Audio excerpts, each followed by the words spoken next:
என் பிள்ளையே, வெற்றி பெற வேண்டுமானால் வெறியோடு போராட வேண்டிய அவசியம் இல்லை. சில நேரம் நிதானமாக செயல்பட வேண்டும். மற்றவரின் பார்வையில் நீ இருந்து கொஞ்சம் யோசிக்க வேண்டும்.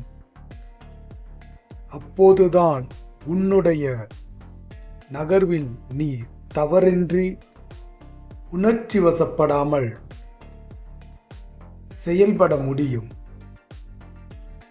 நிதானம்தான் உன்னுடைய பலம்.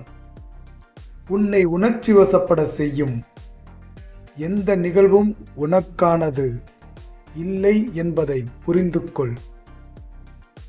கவனமாக தெளிவாக நீ சிந்தித்தால் எந்த சூழலையும் வெற்றிக்கான சூழலாக மாற்றி அமைக்கலாம்.